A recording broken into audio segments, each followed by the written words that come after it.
कृपया चैनल को सब्सक्राइब करें और लाइक करें तथा बेल आइकन को दबाना न भूलें।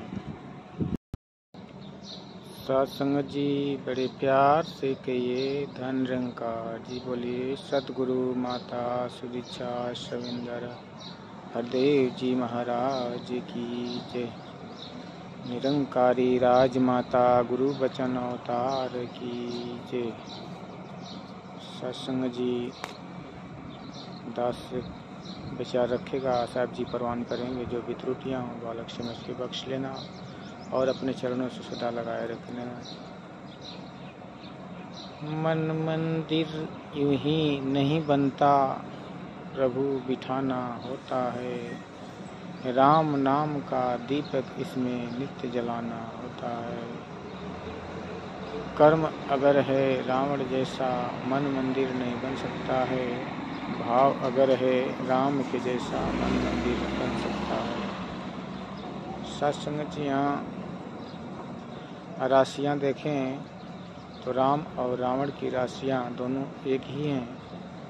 ज्योतिषी लोग ऐसा कहते हैं कि राशियों से कर्म पर प्रभाव पड़ता है, लेकिन कहते हैं कि भाग्य का भी प्रभाव पड़ता है। लेकिन यहाँ पे राशियाँ दोनों मिलती जुलती हैं, फिर भी दोनों के कर्म में जमीन और आसमान का अंतर है। एक भगवान बना है और दूसरा राक्षस रूप में बैठा है। सत्संग जी इंसान भी सेंटर पॉइंट में ही रहता है। इंसान के दो तरफे कर्म होते हैं।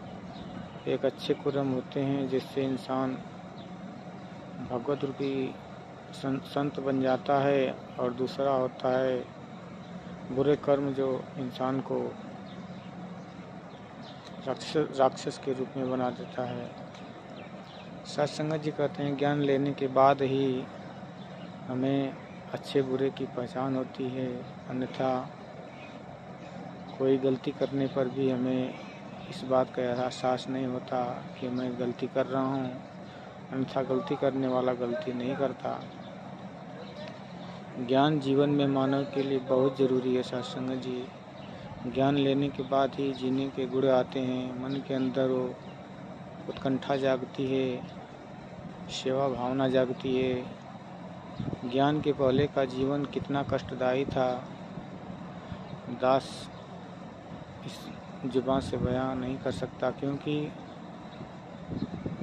बहुत से पूजा पाठ व्रत नियम संयम तीर्थ स्थान दास भी गया, लेकिन वो सुख नहीं मिला जो सुख इस साथ संगत के अंदर आने पर मिलता है। सत्संग जी और परब्रह्म परमात्मा का ज्ञान लेने पर यहाँ पे सारे भ्रम भुलेखे सभी मिट जाते हैं। ना किसी दिन का बर्ताव होता है कि इस दिन को हमें ये काम नहीं करना, इस दिन को हमें इधर नहीं जाना, इस दिन को दाढ़ी नहीं बनाना। बिल्ली रास्ता काट गई तो काम सफल नहीं होगा।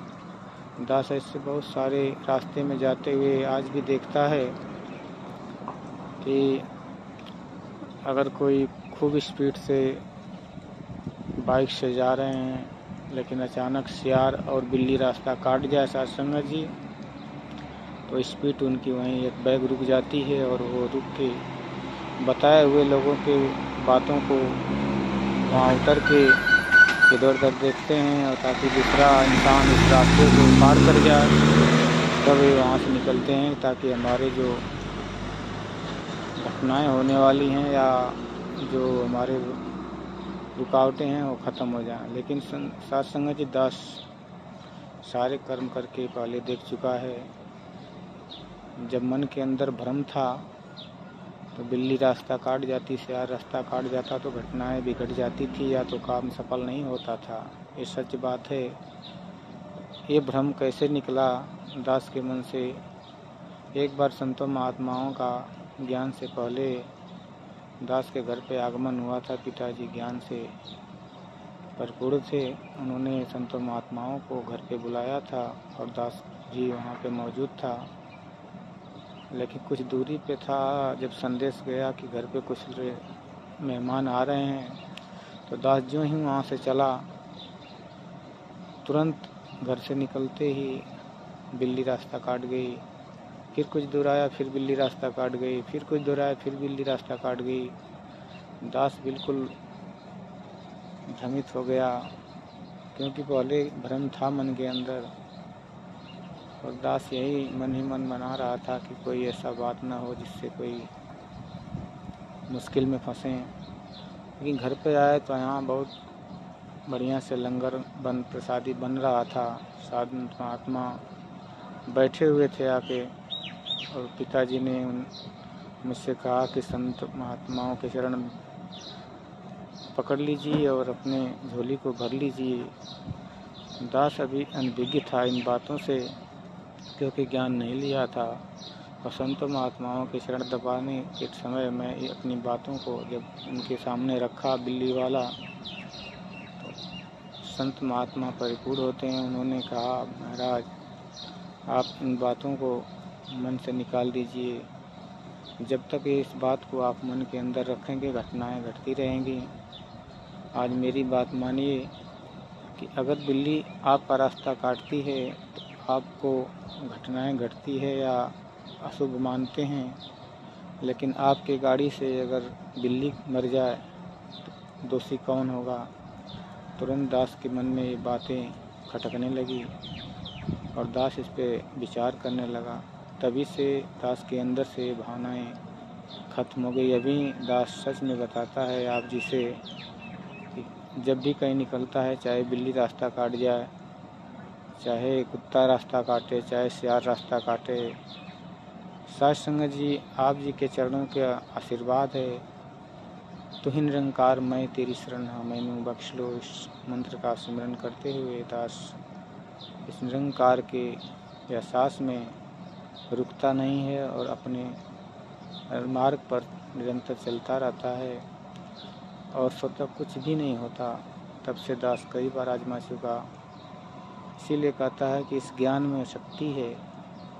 पहले दास 9 दिन का व्रत पूजा पाठ करता था, लेकिन ना तो बीमारियां खत्म होती थी, ना तो घर से प्रेत बाधाएं खत्म होती थी, ना ही मन शांति को प्राप्त होता था। लेकिन जब से ज्ञान मिला है, तब से जीवन में कुछ परेशानियां शारीरिक हल्की फुल्की मौसम की वजह से आती हैं, लेकिन जो मन के अंदर जो निरंकार बैठ गया है, विराजमान है, ये डवाडोल नहीं होने देता। ये एहसास देता है कि मैं तेरे साथ हूँ, तुम डरने की नहीं। सत्संग जी रात हो दिन हो, अब दास को इस बात का भय नहीं रहता है, और हमेशा दास अनुभव करता है कि निरंकार मेरे साथ खड़ा रहता है। और दास कहीं भी इस निरंकार का सिमरन करके अकेलापन भी रहता है तो कोई ऐसा महसूस नहीं होता कि मैं अकेला हूँ। निरंकार का सिमरन चलता रहता है और निरंकार हमेशा साथ देता है। ऐसी बहुत सारी घटनाएं निरंकार के ज्ञान से हट जाती हैं, जो इंसान को अनचाहे में हो जाती थी। ज्ञान परिपक्व है। सत्संग जी कहते हैं कि जैसे दूध के अंदर मक्खन छिपा होता है, ऐसे संसार के अंदर परमात्मा छिपा है। कहते हैं कि प्रभु ने इस दुनिया को बना के अपने आप को इसमें छिपा लिया, लेकिन गुरु ने इसे प्रकट करके दिखला दिया। सत्संग जी इसलिए गुरु का करना आवश्यक है। बिना गुरु के ज्ञान नहीं उपजता, ना ही बिना गुरु के परमात्मा के दर्शन होते हैं। सत्संगत इसलिए जीवन में गुरु जरूरी है। कहते हैं कि कृष्ण राम से कौन बड़ो तिन्हु ते गुरकीन, तीनों लोक के मालिका गुरु आगे अधीन। सत्संग जी भगवान श्री राम, भगवान श्री कृष्ण जी थे, जब धरती पे आए तो उन्हें भी गुरु करना पड़ा, क्योंकि कहते हैं कि बिन गुरु भवनिधि तरही ना कोई, जो बिरंच शंकर समोई। कहते हैं कि भक्ति करके चाहे अपने आप कोई शंकर के समान महान हो जाए, फिर भी बिन भवसागर से तरन तार नहीं हो सकता बिना गुरु के। इसलिए गुरु को करना ज़रूरी है। और गुरु समर्थ होना चाहिए, जो कहे कि मैं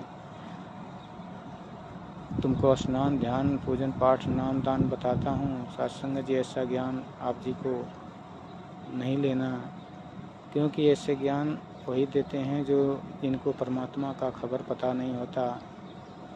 जो गुरु कहे कि मैं अभी इस परमात्मा को दृष्टि दिखा सकता हूँ, आपको अभी इस ज्ञान को दे सकता हूँ, उस गुरु को धारण कीजिए, क्योंकि राम खोजने वाला चीज़ नहीं है, राम मौजूद है, केवल दिखाने वाला और देखने वाला होना चाहिए। खोजा तो उसे जाता है जो खो गया हो, पाया उसे जाता है जो खो गया हो। परमात्मा खोने वाला चीज़ नहीं है, न पाने वाला। इसे तो केवल अपने अज्ञानता दूर करने के बाद ही दृष्टि नज़र आने लगती है सत्संग जी। तो आए, इस निरंकारी मिशन का दावा है, डंके की चोट पे आवाज़ लगाई जाती है कि आओ रब के दर्शन कर लो। और कोई मिशन में ये आवाज़ गारंटी के साथ नहीं लगाई जाती। इधर उधर की बातें बता के इंसान को भरमा दे जाता है, या तो जो है कि उन्हें कोई दूसरा भजन कीर्तन या इधर उधर की बातें कह के इंसान को भटका दिया जाता है। इस बात से लोग कतरा जाते हैं।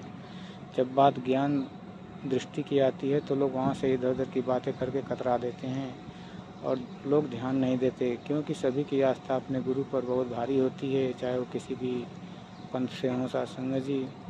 और गुरु को भी चाहिए कि जो उनके शरण में आया है, अगर उनके पास समर्थ ज्ञान है तो अपने भक्तों को उस ज्ञान को दे देना चाहिए, नहीं है तो उन्हें भरमा के नहीं रखना चाहिए सत्संग जी। गुरु सभी अच्छे होते हैं, जिनके पास जितना होता है वो सब कुछ दे के अपने भक्त को सोचते हैं कि मेरा भक्त दुनिया में मेरा नाम रोशन करे।